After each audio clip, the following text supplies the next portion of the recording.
our ultimate 2025 Springbok team, every Sunday with Andre Pretorius. Okay, we're back, like a rugby pod followers. However sad you are about when your team went out, now we're all out, so we can just talk about positions and think about Bokland.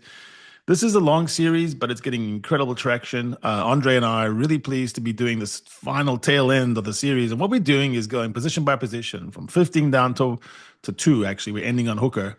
And we've just finished the tight head and loose head, which are coming out just now. And you will see that we're trying to do the same thing, a methodology for each position.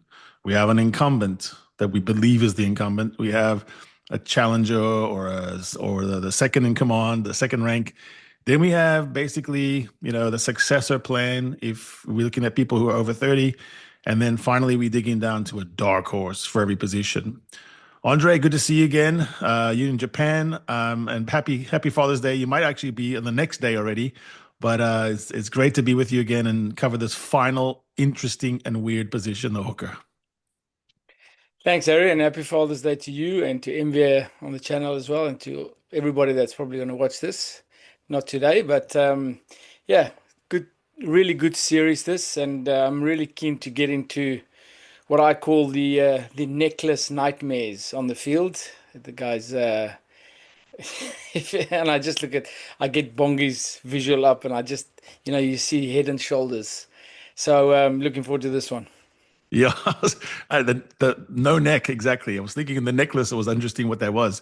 Hooker is a weird position. And guys, what we do always is we assign percentages for each sort of trait, characteristic of the position. And we do a 40, 30, 20, 10. So the thing that we think is the most occupying of a hooker's time and skill and expertise and what dictates their selection is 40%.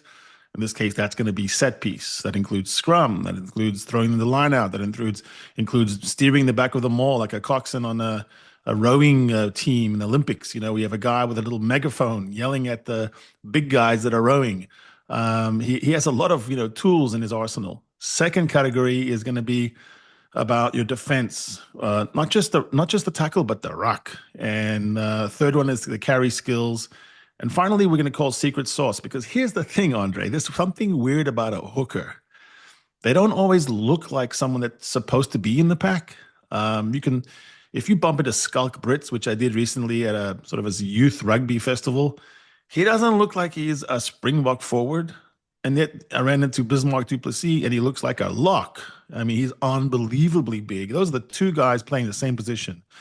Cody Taylor for the All Blacks versus, Dan Sheehan for Ireland versus Piavo Movaka for France. They're not shaped the same.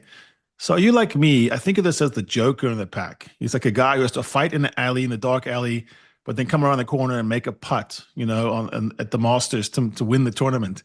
And smart guys, weird guys, a lot of them are captains. John Smith and Bongi Mbonambi. They don't look the same body shapes.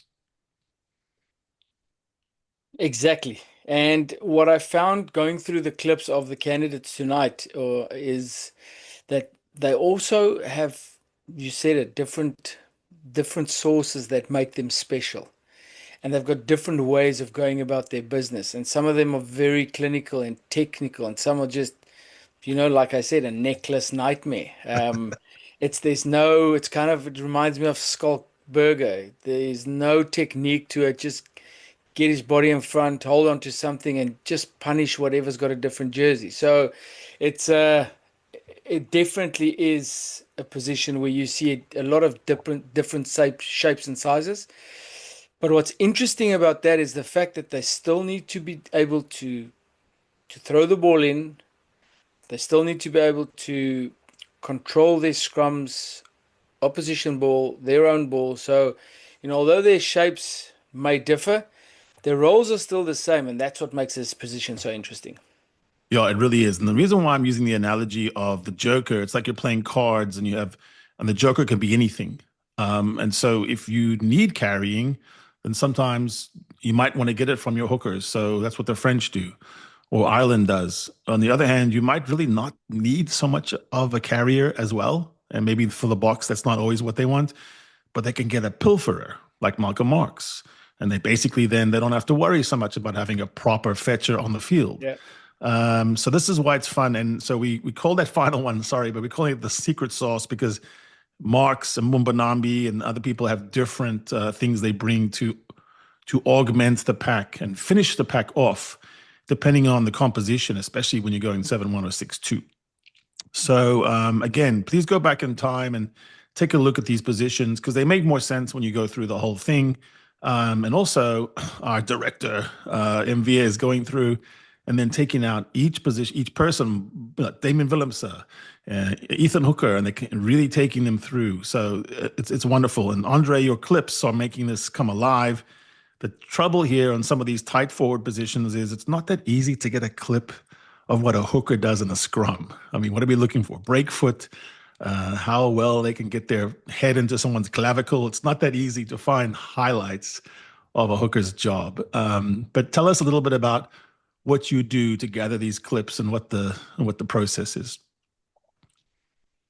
Harry, it's a great process, especially from a coaching point of view. You see how these players go about their business, what makes them good, certain small things that they can improve, and we've tried to show that as we go along in some of these players where it's never to have a go at the players, but it does give a potential explanation to something that might just open up some knowledge to the regular fan, and that's what we're trying to do. So, and also with what MB is doing with the individual playlist at the moment. Unfortunately, the incumbent or the guy who we feel is the guy that's going to wear the jersey is going to have a lot more clips that we're going to look at, and then the rest will have some clips in there, and there might be some that's good and might be some where we show why a certain player needs to be doing something a certain way because of, let's say, size, or maybe it's another position that he's not used to, etc. So it's been fascinating to see these players under a bit of a microscope and having look at, I try and do between 3 and 5 games per player and run through their clips and then take out the clips and see how we can go about getting within the categories and trying to showcase what they do. But like you said, the scrums are a bit difficult. With the hookers, I didn't include the throw, as I think that should be a deep dive episode, and we get an expert on and we look at the throws. You get Malcolm Marx, he's one of the best throwers in the world, and then you get Bongi, who's stepping around a lot. After he's throwing, he's chasing after his throw when he doesn't get it right, or when what was very interesting to see is how they throw a lob. Is actually they throw it and they take the hands away, like they want to get rid of it, but taking the hands away to get that ball over the front contester, which was fascinating to see. But I'd prefer if we get an expert to talk on that and say, why do they do that? I can't tell you why. I'd love to be able to, but I can't. And that's why we didn't include those types of things in the clips tonight. Yeah, it's an excellent point about throwing lineouts. This is the number one pushback we'll get, is you do a percentage of lineouts hit. It's not fair on anyone in that scenario. Of course, the hooker has the most of all the people involved in the system. The caller and the hooker are really, your glue there. And the hooker does have to hit a target, which is why before every game, in every test match, any top level club, you're going to see them drill that over and over and over. Or Jamie George does this thing where he just takes one step back, and hits the crossbar of the poles, and remarkable at it. It's like a golfer. He's like Phil Mickelson. He doesn't leave the green until he makes 20 straight. So there is a repetitiveness to the way it is. But just like in putting, you can do it different ways. So it's difficult to say, well, that's the best, action on the throw. You got to have both your hands, both your arms, in a V shape like Bismarck. Not true. Some people can really do a lot of loop or have their elbows in. So we're not going to go deeply into that, but we are going to talk about their facility in the set pieces, the maul, the scrum, underrated part of the scrum, obviously, and then the lineouts. So we're going to jump in, and I'm not trying to be funny here. It's literally something I forgot one way or the other. This is how the Buckland works. Are we going with Malcolm Marx first, or Bongi Mbonambi, or Bongi or Malcolm? Who are we putting in as our first? Because it's really interchangeable. I think we'll start with Malcom. I've got a couple of clips on Malcom, and then we'll do the necklace nightmare after him. You know what's funny about Malcolm is if you go outside South Africa and you talk to people from New Zealand in particular, they all say Malcolm Marx is one of the best players in the world. I mean, literally, if you say who would you steal from the box, they all say Marx immediately before Colby, before some of the other guys, before Peter Stiff Toy, and it's because Malcolm Marx is one of those truly unbelievable rugby athletes who can fit into just about any kind of game and find his niche. Sometimes it's in jackaling, sometimes it's in carrying, sometimes it's in set piece.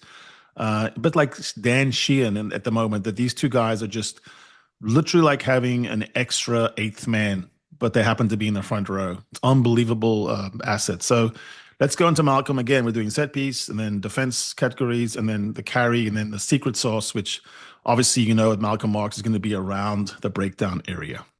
So, Harry, the first thing we'll have a look at is the carry. And you can see Malcolm, he's come around the corner.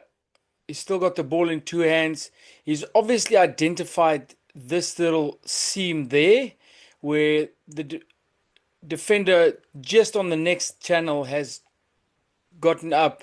Inside defender has stayed back, and this is Malcolm Marx's food. He pokes his nose through, and then he gets in behind the defense line, which makes it difficult to jackal this. And they'll zoom in now, and that's what you want to see. Because what happens now is you've got two guys on the ground. You've got only one jackler on the way, which means that, those guys are probably going to get pinned if they don't roll away. You're putting in another body. You're just narrowing them up. He's always attracting so many bodies to whatever contact he goes into. Now there's the jackal. You get the guy. You get the player on your side, and that ball's available. And you see how many players. That's such a dominant carry there. Wow. Exactly. And so many players. You got five. Let's say you got four at the ruck, you got one on your side, that's five gone already. And then the space, if that ball just gets out quicker, the space is open on this side. So that's what he does. He attracts so much defense when he's carrying the ball. And he can also carry on the wider part of this. So he plays off 10. Now, we'll go into a bit of detail in this clip. A lot of people would say, this ball should go wide. They've only got two defenders left. But what's on the outside is actually there's not a lot of attack left. And what they're going to need is, they're going to need players to get into this space after this phase. And those boys are on the way. Rikus Pretorius, he's on his way. Foley's on his way. Doesn't pass. You get your rovers still coming around. He's tucked the ball. Handoff keeps working, and now the boys are getting onto the outside. Colby has had to come in, gets down. The lock does really well to slow this down because Matsushima is the only defender left. If this was quick ball, Colby has had to go in. The fold was slow, and again, the amount of space he's taken up, but the amount of defenders he's taken up is more important. Now they've set again. Defense is fine, and now they play. But there's all the attackers.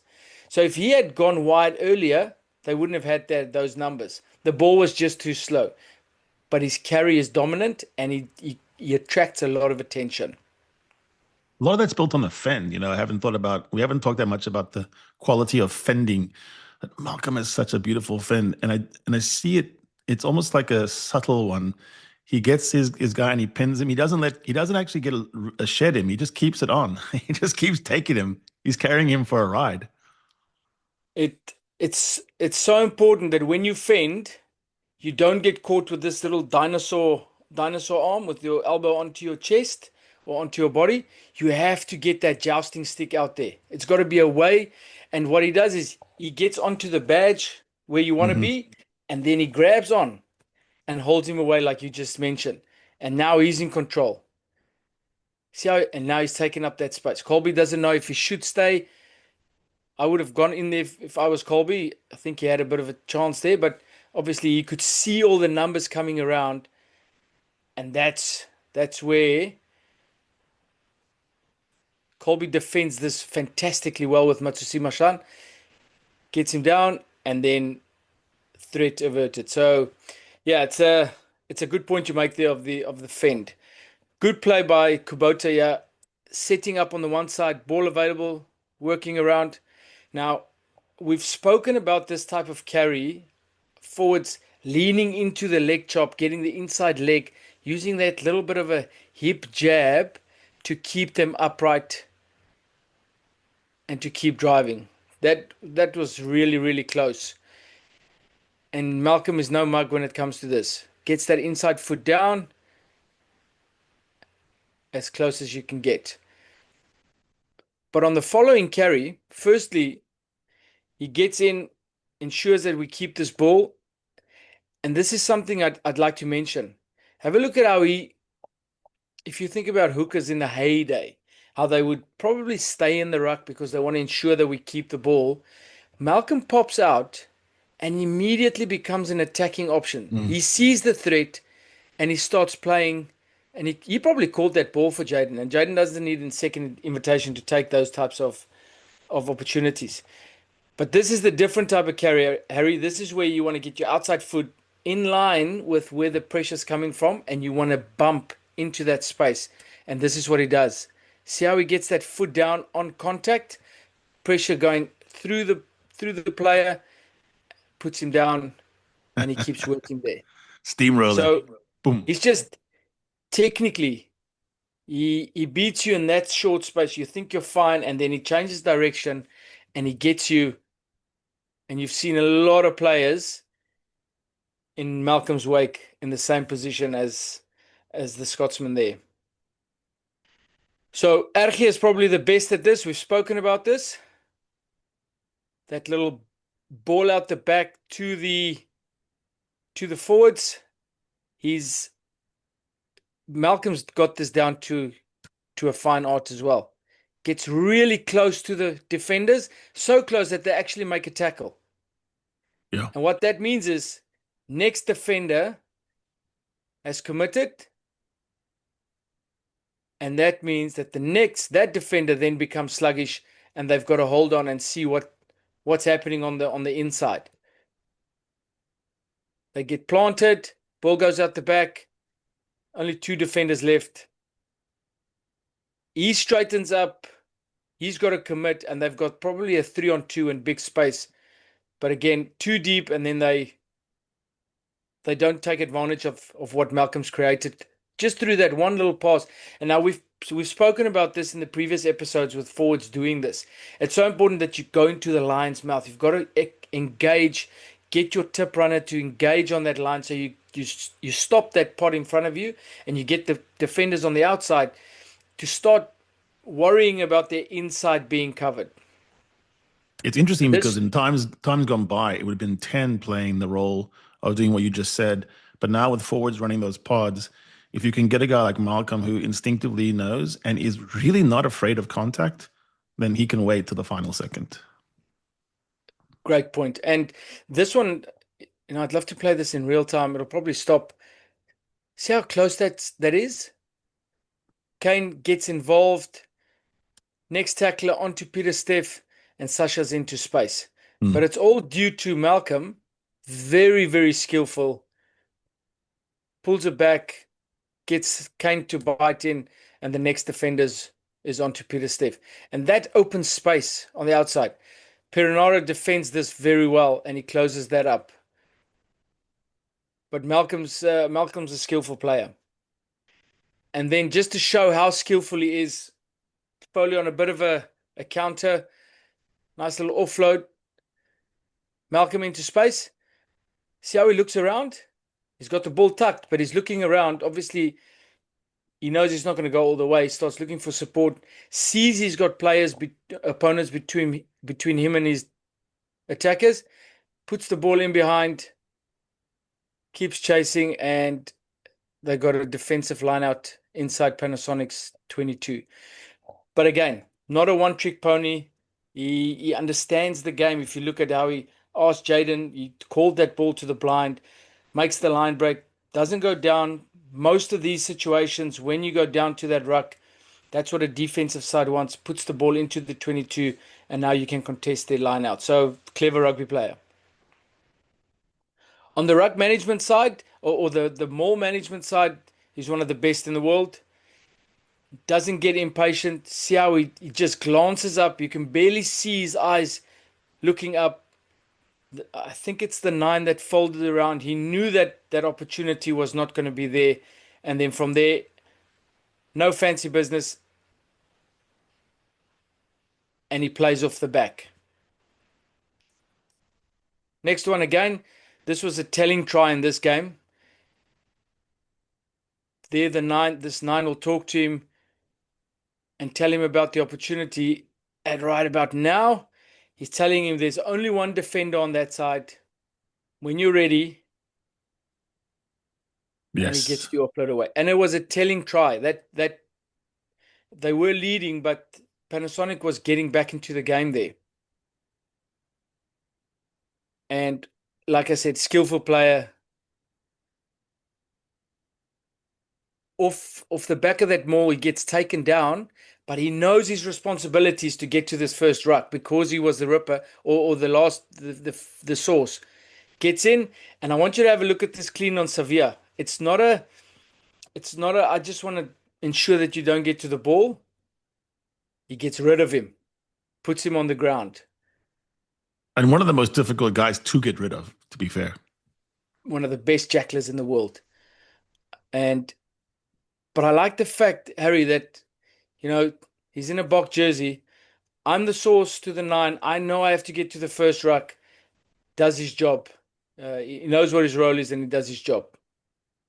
On his tackling, I think this is something very interesting. So you'll see Malcom, he can make big hits, but I think Malcolm's doing a 50-50. He doesn't want to give away too much yards, but he also doesn't want to not have a chance of getting the ball after the tackle. So what he does is he checks quite early. He moves body in front, gets a good hit on, he punches, and then he'll give 1 or 2 meters away, but then he finishes in that power finish and he gets on top of the ball. So great body in front, gets the dip, stays in front, and then he starts moving back when he gets into that power position. Next one, also a great example. He moves across, doesn't go up, moves across, gets in front, into that power finish, over the ball. And once he's in that position, Harry, Nobody gets you're probably going to have to croc roll him or get him on the neck. You're not going to get rid of him there. Survives that clean, and we know what that looks like with a penalty coming. On this part of the field, this is the guy you want defending next to the ruck. Now, Sia makes a great tackle with Malcom on this one, but very close, shortest line between Cunningham Smith there and the try line is that straight line onto Marx. Gets in front, no gain. And what he does well, you can't really see from this angle. After the hit, he stays in the fight, keeps working, and he makes a mess of it. He makes an absolute mess of it, and they just have to reset, use more numbers, and it just takes the continuity away. So, Harry, the one thing I picked up on Malcolm's defense, and in the Japanese league, this little ball off 10, out the back, they do that so well. They engage you, their skill set is so good. But it feels like when Malcolm's defending outside these pods, he doesn't have the line speed pressure focus that some of the other players have at hooker. And what that means is that off this ruck, predominantly you'll have line speed defense because it's probably the worst place to attack from. You have to set up something for your next phase attack. And you want that high line coming up. And you can see the disconnect between Malcom and the next player. So there's the edge. Malcom only into the frame now. So there is a bit of a disconnect when he does defend on the edge, and there Lewitt goes around his mate. Andre, And makes why is Malcolm there? It doesn't seem like the place he would normally be. it could be, if you think about the defense system, it could have made a early tackle in 1, 2 or 3 phases prior to this one on the other side of the field, reloaded back to the blind side, and has gotten stuck on that side, Yeah. working himself, Yeah. into that side. And also because Marx is such a clever rugby player, you'll pick up if the centers haven't split, or there's numbers short, and he'll stay. Even though he knows he has to fold, he'll take the first threat first. So there could be numerous reasons. But I just feel I saw in a lot of clips where he does get caught in this area because he doesn't have a line speed focus, doesn't get connected, and then gets caught. He's probably got to go to that out the back door. And then the next guy is late as well because Malcolm was setting the spacing, and the 8 couldn't get to that spacing because Malcolm was quite wide. So that's the one thing I picked up in his defense. When he gets out in the wider channels, he can chase, no problem. But when it's a structured defense and you've got that disconnect and no line speed, the line speed is sometimes your insurance. You get yourself into bad positions, but you get in the eye line or you put skill set pressure, they can still make a mistake. And then on contact, he just makes a big nuisance of himself. And he's got a lot of 9s to drop these types of balls because they don't expect the players to get driven back. He's just a bit late there. I think the 9 did well there to pull that ball away and to pass it. If he didn't do that, he probably knocks that or passes it into the player's legs. So he makes a big nuisance of himself when he does get into contact, which can force the opposition to have to include more bodies into that breakdown. And he's got great ball awareness. So in this one, he can see the balls available and just rips it and gives Steenekamp a nice little run off that one. On the next one, when he gets you into that position, you're going to be losing that ball.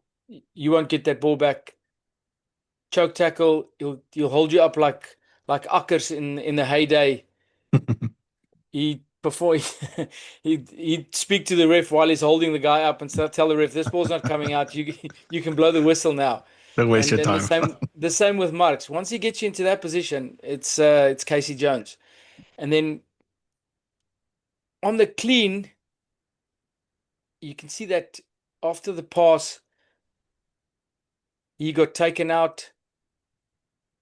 Not part of it. He can see where the threat's going to come from, the 7 in front. And what Malcolm does well on his attacking breakdown work, he doesn't wait. He doesn't wait for that target to set. He doesn't wait for anybody to get over the ball. He wins the ruck in the air, or he gets rid of the players while he's on the way there. Wins the shoulder battle. And what's also good about this is it's so easy for a player to clean this player away. And what I mean by that is, Harry, to blast him off the ball and put him back there. But then that opens the ball up for the 9. And you'll see after Malcolm cleans here, he puts his right leg up and he stays over the ball. And it's such a small detail thing, but that's what a world-class player is supposed to do. Harry, the next one, it's more something that we can use to explain the shape discipline of the South African or the Springbok team. And what I mean by that is you can see Visa gets off the line. Ox holds on to it. Visa preserves that tip line way too long, so he's out of the picture. Now, what would normally happen is Mani would be forced to go in and clean this ball. But you can see Mani keeps going wide. Malcolm takes full responsibility for this, wins the shoulder battle, and the ball gets taken out. So Hooker versus Hooker there. He took Montoya out. Yeah. Yes, you would have loved that. So the point I'm trying to make is the shape discipline of the Boks is so good that Mani never felt like he had to go in. Malcolm's got this. You can have your general staying out, playing the next phase play, mid-edge attack, call's been made. You didn't need him to go on because Malcolm's got you. He'll stick to what needs to be done. Next one, same thing. So you got your this new four pod shape is something that I quite like. I see the French have gone to a 5 shape pod, which is also quite interesting. Nice little square tip on, very close to the line, but it's not done. He knows he's got to get there. Koch has got to get there. And the other interesting thing is, again, shape discipline. Eber never feels that he has to go there. His job is to get into the next phase. Marx and Koch slips into that one. Obviously, great carry, and then they can play from there. So it's just an interesting one I thought we could use to show, when guys do their job, it's very easy for you to stay in your shape, even though you get it wrong sometimes. But that's utterly brilliant. I love Andre's clips. I think that may be one of the best sets of clips. And what we try to do is be representative. So we're not just picking, the best highlights of all. And we can remember Malcolm's highlights. I mean, remember 2019, it was his tackle that smashed Henry Slade that Lucanio picked up that got to Peter Steph to Cheslin, boom, in the first try in World Cup's finals. The try he scored in Cape Town against the All Blacks where he sheared off a maul and took TJ Perenara with him. His eyes are, what I get from these clips is how visual, how instinctive he is. And I suppose it's even more than I thought. He makes me think of someone you trust. Like, this is a guy, if I'm in a pickle somewhere in some terrible situation, I kind of want Malcolm to be the guy that rescues me. He's not going to drop me. Yep. He's a guy that is humble because he didn't really think he was going to make it. So I'm adding personal anecdotes, if I can, to each of these guys. I got one from Marx. Malcolm was a guy that didn't believe he was the best. So this is an interesting pathway. Not everyone, you young guys watching this, don't think that everyone always knew that they were going to get to the top. He wasn't sure he was good enough. He wasn't sure he had a clear position. What am I a flank? Am I eighth man? Am I a hooker? What body size? And in the end, because he's that all the skills tool man, he can kind of play lots of places. Your clips beautifully pointed that out. I was in Adelaide, Australia. It was after a loss to the Wallabies, and I was invited to play some cards with the guys. It was actually the bomb squad. So you have guys like Faf, you have like Vincent, you have Kitsov was there, and then Damon Diolande, because he fits with every group. And Malcolm's the guy playing cards that never talks, but when there's a dispute, they say, "What is it, Malcolm?" And then he will tell you what's real, and everyone trusts him. He's not a cheat. Then the coaches came by, were wondering where specific players were. And Malcolm was scanning the airport and he knew who everyone was. Okay, so he's in the bookshop. Oh, that guy's over there. And they go, we have to go. So that's visual awareness. Humble guy, eyes open. It doesn't surprise me that he's a captain now in Japan, I believe. And so you have this situation where there's a team of captains at the Boks now. It's not just one captain, it's a team of captains. Brilliant clips. And so we've rated him very highly, as you would expect. Come back from horrific injury, had troubles in the set piece early in his career, and he fixed them to the point where he's one of the best in the world at hitting his jumper at the target. So 39 out of 40 a set piece, phenomenal scrummager, wonderful decision maker at the back of the maul, 29 out of 30 for defense. But you highlighted a specific thing when he's out wide. Carry 19 out of 20, almost always makes the gain line and almost never gets a cushiony carry. His carries are always horrible situations. And then secret sauces, I think, you showed it. His ability to soak, take a step back, read a situation, and then get over the ball and cannot be moved. New Zealanders talk about him because of how many times he's burned them. In Wellington, that win, in Cape Town when it was the end of the era and it was 57, and almost won at Newlands, and it was a 10 out of 10 performance by Malcolm Marx. So we're giving him a 10 out of 10 there. That translates to 97 by my maths. Unbelievable. One of those guys who's world class. He would walk into any squad, including Ireland, France, New Zealand. Merwe, I agree fully. Tell me quickly, you've kind of given us a picture of Malcolm as a person within a squad. What does that personality give you standing in front of an all-back scrum. How would he manage the scrum, that personality being Malcom, and give us some pointers on what to look for when he is in there? So when they're convening the scrum, watch how he doesn't just get into his own world. Malcolm is always scanning, like we said. So he's looking at a collarbone. He's looking at a little mistake that maybe Mighty Williams doesn't have an exact folded armpit over his short hooker. And so maybe he's going to find a way to bring his tight head into the picture and find that. Maybe he's going to try to find maybe it's a just a squeeze on the left, and so now it's going to be loose head time. Maybe it's a squeeze on the right. Also, he's got a nice frame to be able to put both of his arms around both props and grip in a nice place, no matter how big they are. I mean, that's actually very difficult.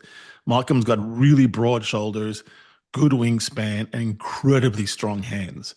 And so when you have that kind of combination, you don't have to worry so much about doing that wiggle, wiggle, wiggle, and finally get your hand on one side and then have to squeeze over here, which means that, you can be broken. Malcolm's comfortable in a scrum.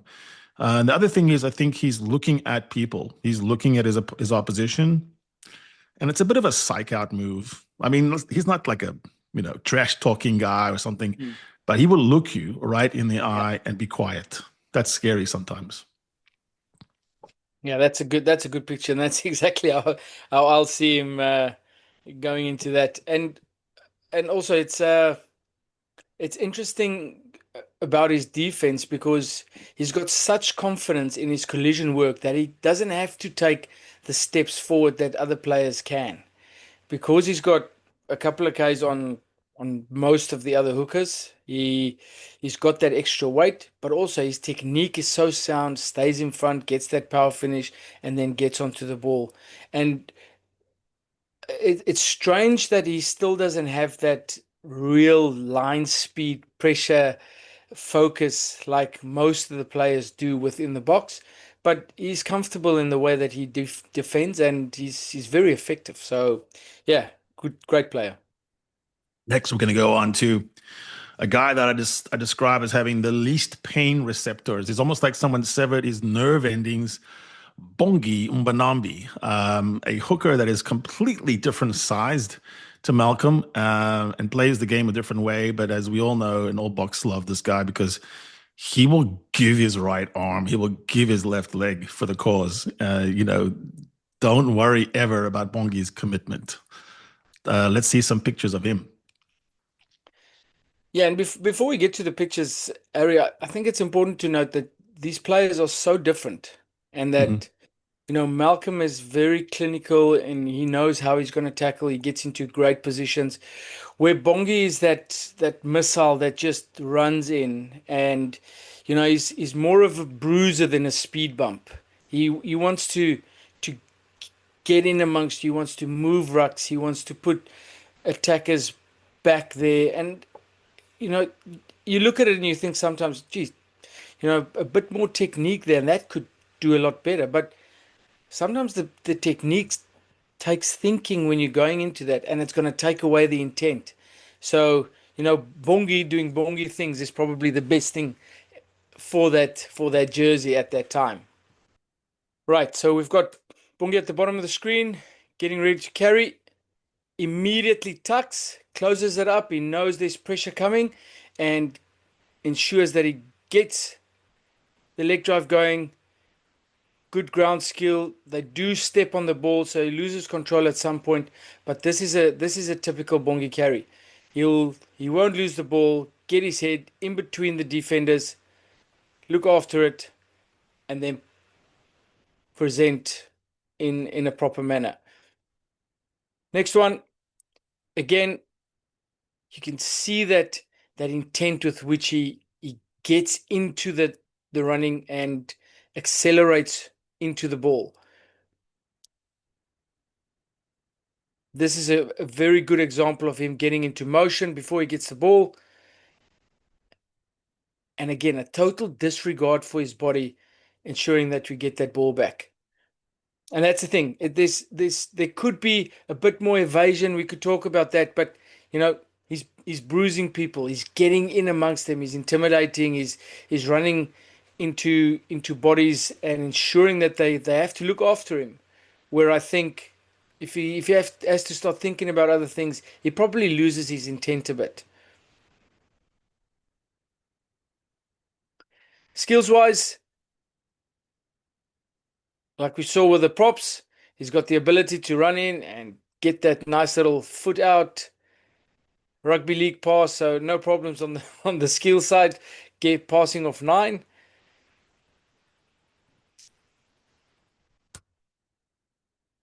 So Bongi, first receiver, hand up, also goes right into the lion's mouth, and it probably shows, Harry, that the forwards must be working on this, because I see more forwards getting close to the defenders before they're passing than when this play started happening, and the pass was probably made from that point.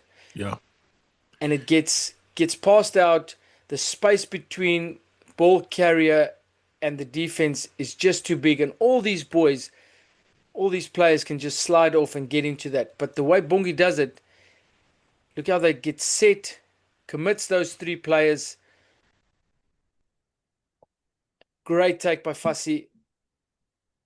And obviously we know what the ending is on this one with Colby on the edge. They know what he's going to do, but he does it anyway. What's Exactly. interesting is I think there was an era in which everyone was calling for 10s to play more on the line and take the contact.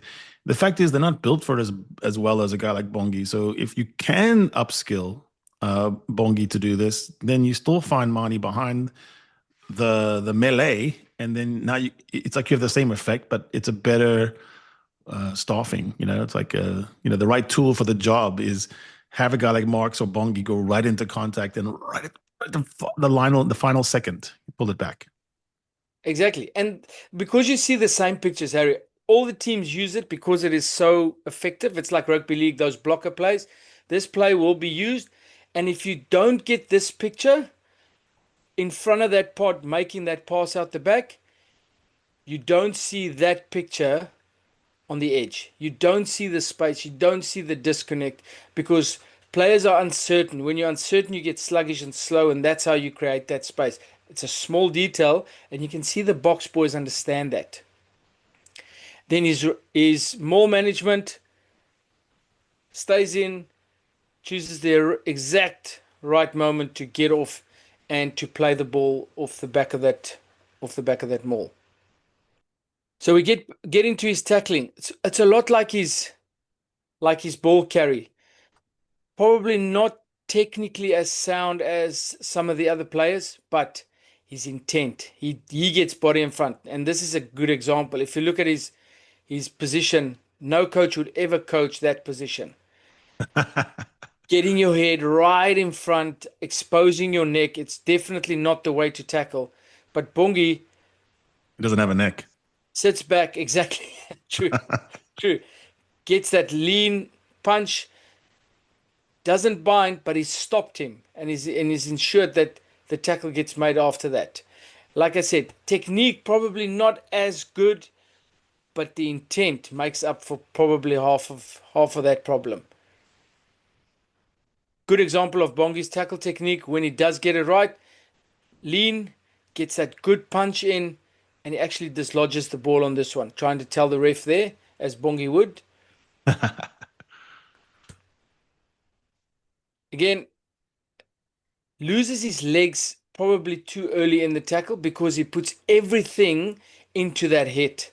And when you put everything into that hit, you've got one bullet to kill the king. And if you don't get it, you miss that.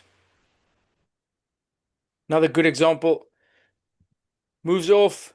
So I think what we can talk about here is the fact that if you get players that like Sevilla stepping back onto you and then changing direction off you, Bongi's going to launch too early, and then he's going to always be chasing, and he has to hold on that. That's the one bullet I'm talking about. So if if I had to play against him, this is the one thing: step onto him, move away. Sevilla probably did it a bit late. Now Bongi's in that. That's not a great position. He's reaching from there. and then he's got to hold on to that one leg. Again, bit of technique. He gets sat down. From that, it's difficult to make that tackle when you're reaching.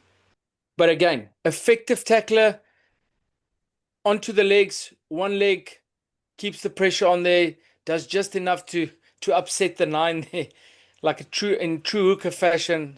Sorry, ref, I don't know what was going on. Slows the ball down, defense is set.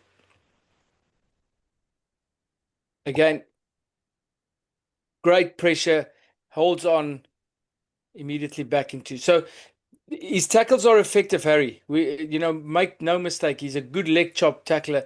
I just think, that little bit of a technique sometimes gets him into trouble, but his intent makes up for it.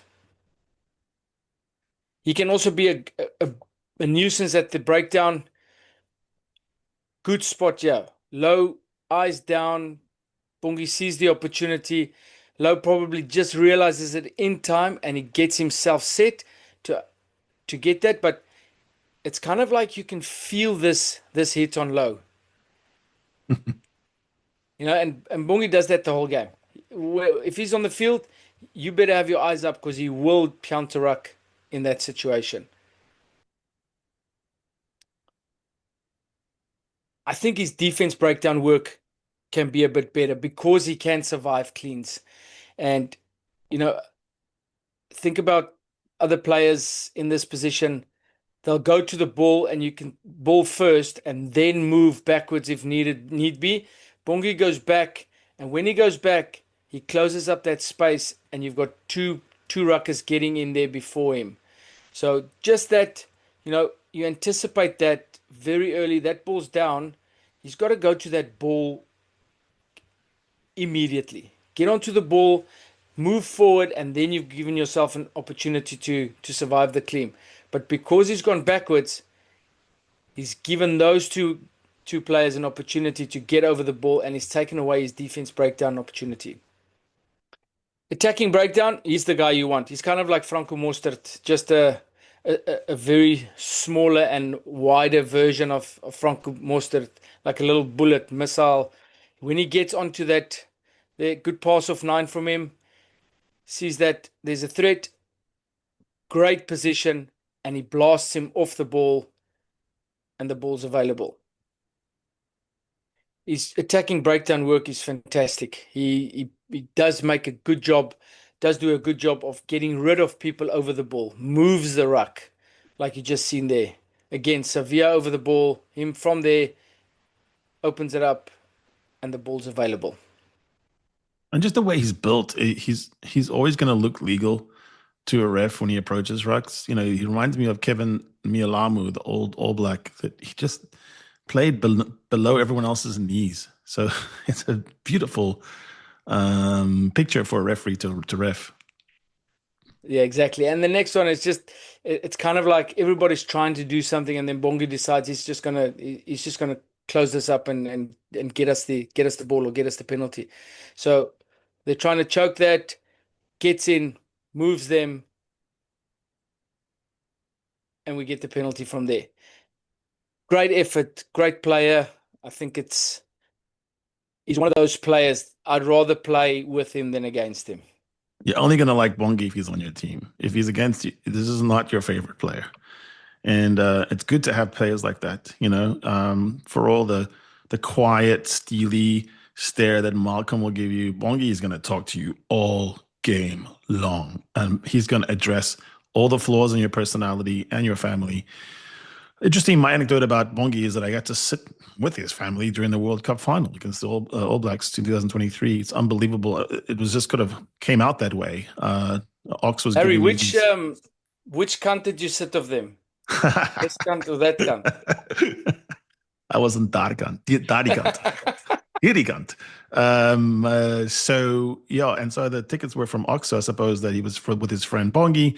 So Stacey Mbonambi was there with the little child, and when there was an early injury, and it was literally trying to get rid of Bongi, the All Blacks tried to get rid of him, and they did. Everyone had the same reaction in the group around us, because these are families of the players. Everyone knew that if Bongi stays down, something really bad happened. Literally Stacey ran to the field, handed her daughter to us. So we were taking care of the child. And it was like, it brought it real. Like, this is just a father, this is someone who's hurt in your family. But the main takeaway was that no one would ever believe that Bongi was getting a medical attention, a serious medical attention, unless basically he was already moved. So this is a guy who has no pain receptors, and he expects that of his fellow man, his teammates. It doesn't surprise me that he's a leader in a pinch, because his job, people have said, why is he starting and Malcom off the bench? Why? That's like one of those disputes. Because he softens you up. He makes you into margarine. By the end, you almost happy to see Malcom. Then you're not, obviously, but he's a softener. He's the guy that gets you all just ready to be taken. It's the slow poison of Bok rugby. If he almost exemplifies that, head down, ferocious, no quarter asked, no quarter given. Almost surprised that anyone would, have pain. And so I think that's the kind of guy you want in the foxhole with you. And he's combative. I would say that's his one word, is he's there to compete, and he thinks we're in a combat. This is not some evasion game where we're playing ring around the rosies. He's here to see if you guys smash into each other, who goes backward. So great player, Bongi. His set piece is phenomenal. He's a great scrummager. He's actually better than Malcom, probably head to head. Not as good on the line out throws. So 39 out of 40. So there's no surprise that these two guys, who are getting a little bit up in age and both sporting injuries that they've recovered from, which is why this is actually a scary position. 28 out of 30 on the defense side, probably just because he doesn't have the range side to side to get horizontal.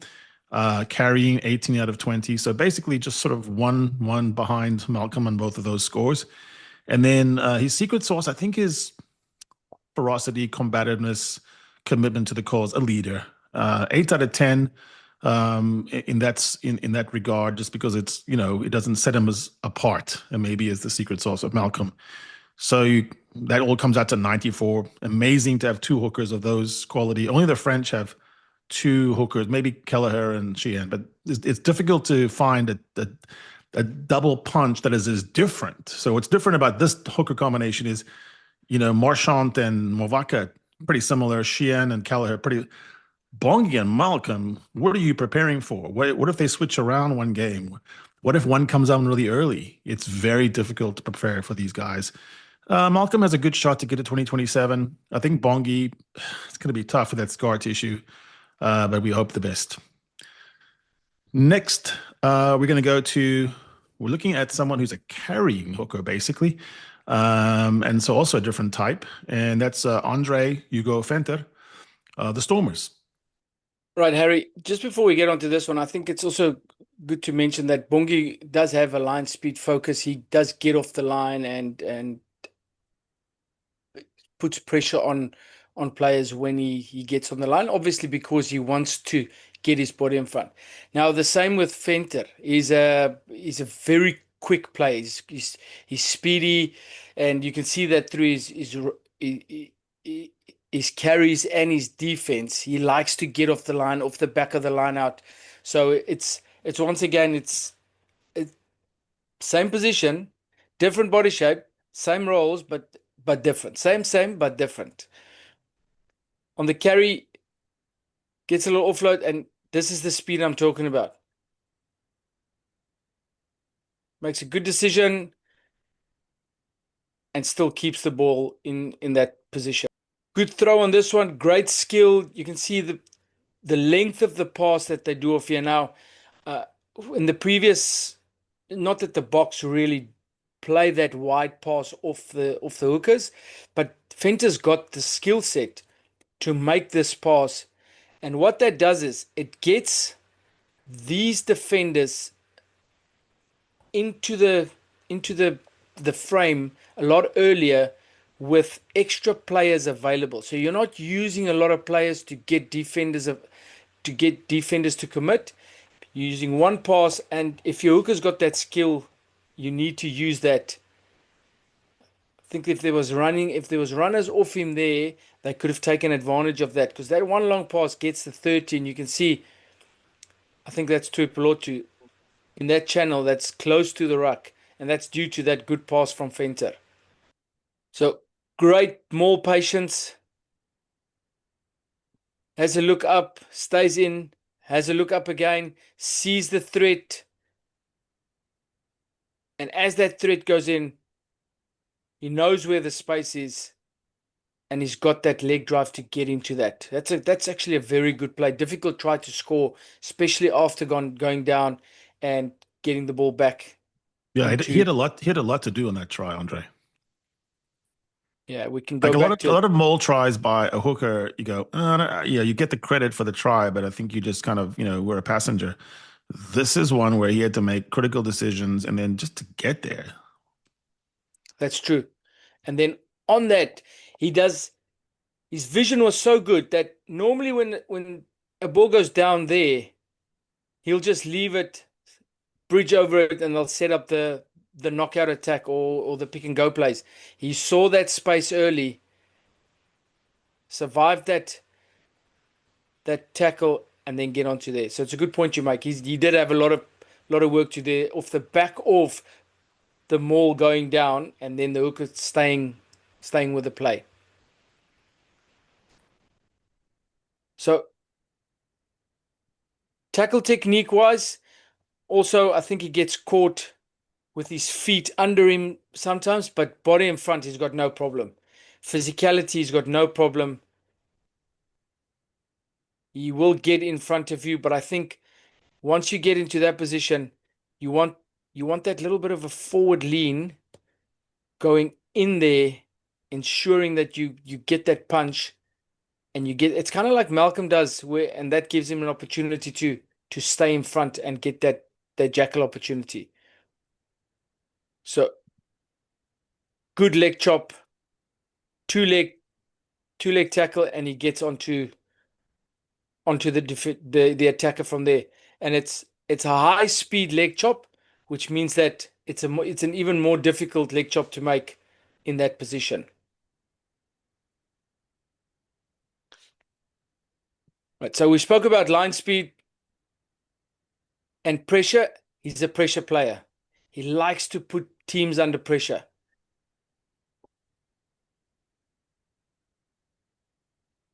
Gets onto the ball or onto the back. I think, again, his defense breakdown can be better.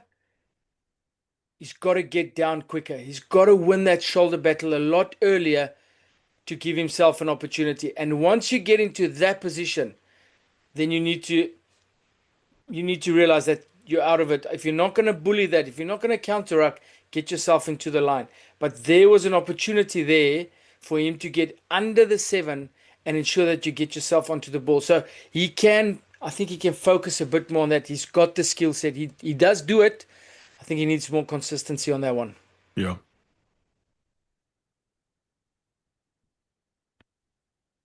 And again, opportunity, isolated. That's much better. Much better position. And what's good here, Harry, and this is a good clip for young players. See how his feet is under him, and as soon as the contact comes, he puts his feet Goes back. wide. Yep. And Beautiful. he survives that clean. He just doesn't stay on the ball long enough to show the ref that picture. But I love this. Looks up, sees the threat. As the threat gets there, he slams his feet in there, and that's how he survives the clean. If he had kept his feet under him, he gets cleaned out, and there's no opportunity there. Great technique. And that's why I'd love to see him have more focus on getting onto the ball first and then getting into a good position, so he can show that picture to the ref. Yeah, it's funny how many sports really the answer is to be on the balls of your feet, whether it's golf, tennis, so many collision sports. You've got to get your feet active and not just get stuck on your heels. So true. And like we spoke earlier, he is a line speed guy. So he's in the line. He's looking at the 9, waiting for that trigger. He does miss this tackle, but gets off the line, dips that one knee, and sometimes that gets you. If you got one bullet, then you have to hold on. does get caught, but he is a line speed guy. He does put you under pressure with his line speed. And this is a good example. Off the back of the line out, gets there nice and early. I would like to see him tracking on the inside hip and ensuring that they don't step back to the inside. Gets up too straight and he gets stepped on that side. But the pressure he put on there to get to that first hands is very good. This last clip is a much better clip to visualize that. Interesting here, the Stormers didn't defend with what we call a gunner or tail gunner at the back. They use him inside the line out, which means that they want to take away the back ball. They've got a single lift in the front, which is not as common as you might think. They go to the front and he just shoots off the line, and that's a lot of pressure. That is just, everybody has to work back from the opponents to get off, to get around, and to ensure that they get to that next phase. Makes a great scrag tackle under pressure, and they have to work from there. So his pressure work is phenomenal, and it's due to his speed. Yeah, those phenomenal clips. The speed is what stands out. His special sauce is a bit like Skalk Brits. Just the ability to put someone in your pack that can play on the edges and almost be like an additional midfielder.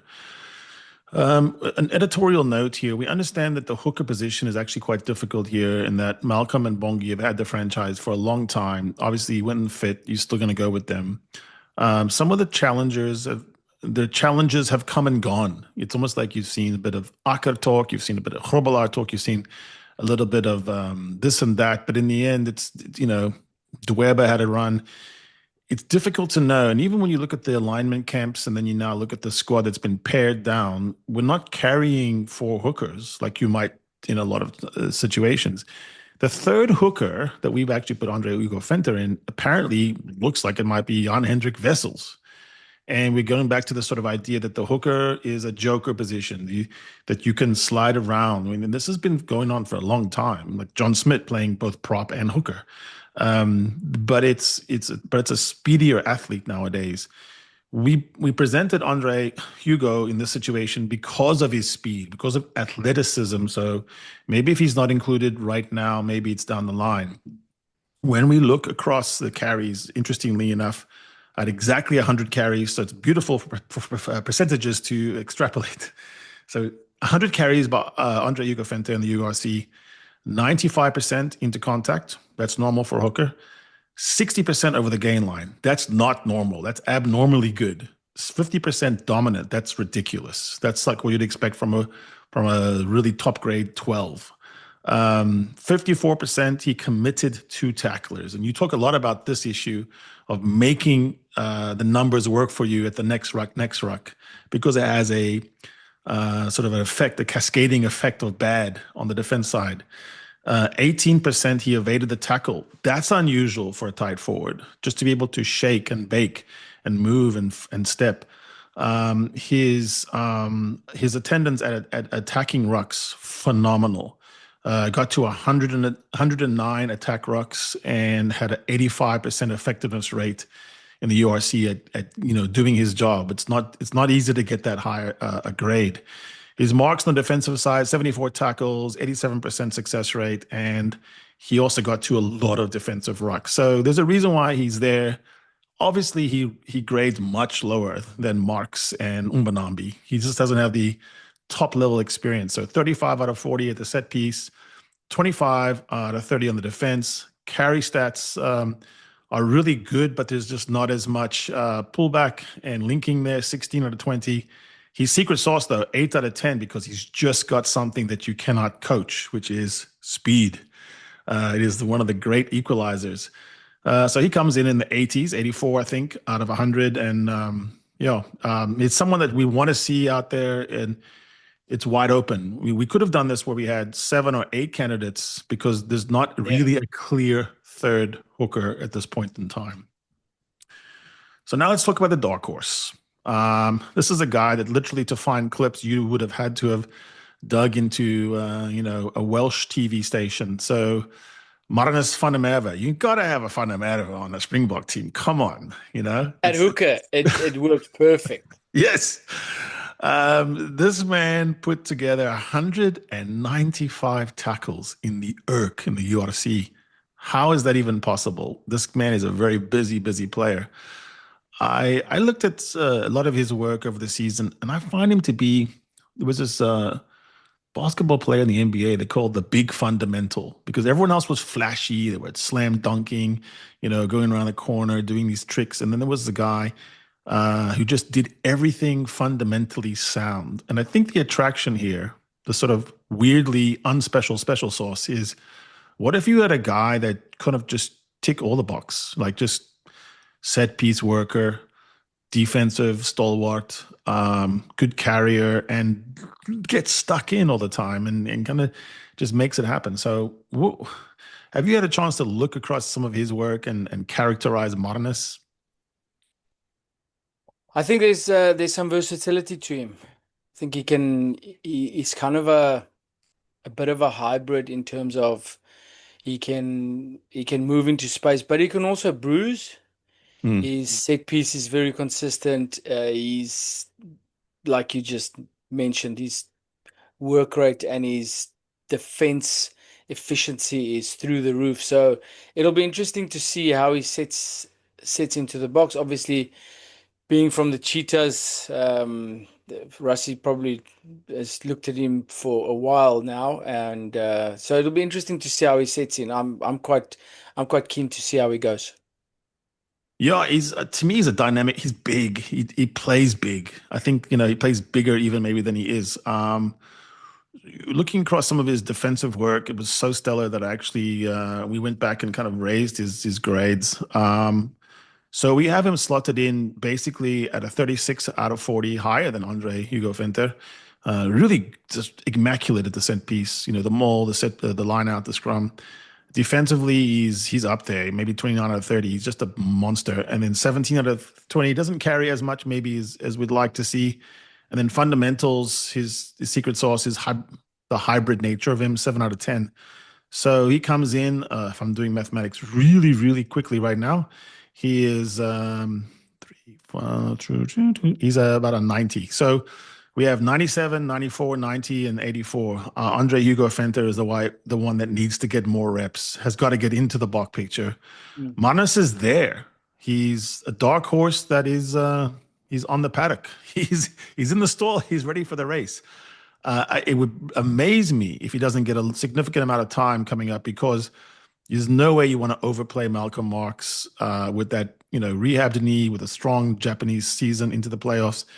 There's no way looking at Bongi when he was playing up against the Bulls and going toe to toe with Munster. There's no way you don't want to have him have a bit of a rest. So it could be salad days for Marnus to show South African fans what he's all about. I also think it's very difficult to talk about a hooker and what you want from him. We started this show by talking about a joker, sort of a trump card, someone you could use in different ways. It depends a lot, don't you think, about how Tony, Jerry, and Rassie Felix are constructing this box season as to what they want from a number two.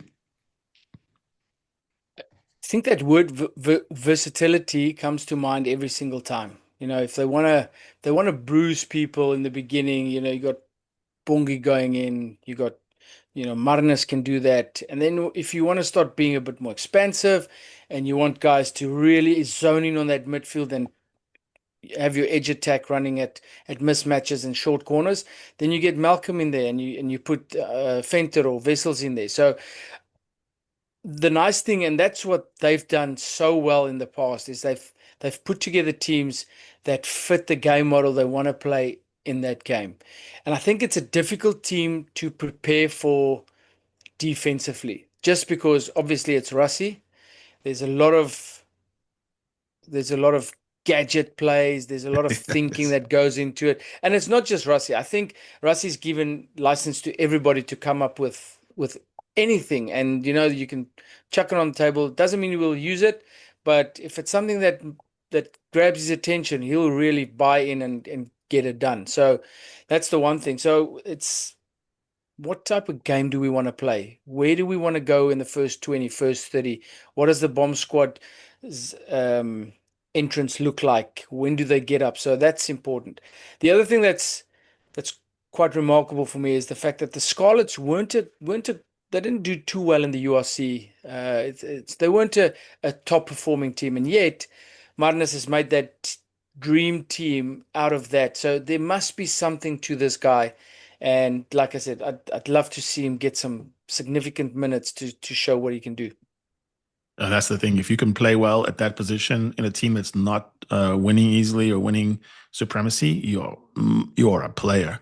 The hooker position has been of recent the most remarkably unusual one, because Dion Fourie, Marnus was on early in the World Cup final, having basically played off and on at flank and also hooker, and he was quite old.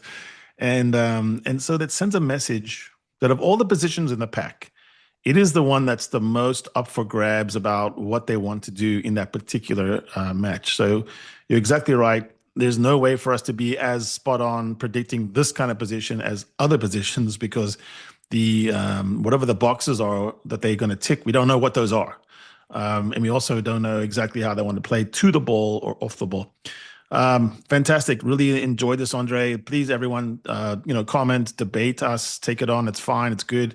These are opinions. They're obviously informed and tremendously well resourced, but we definitely are open-minded and love the debate. So please come join us. Cheers, man. Thanks, Harry. See you soon. Our ultimate 2025 Springbok team every Sunday with Andre Pretorius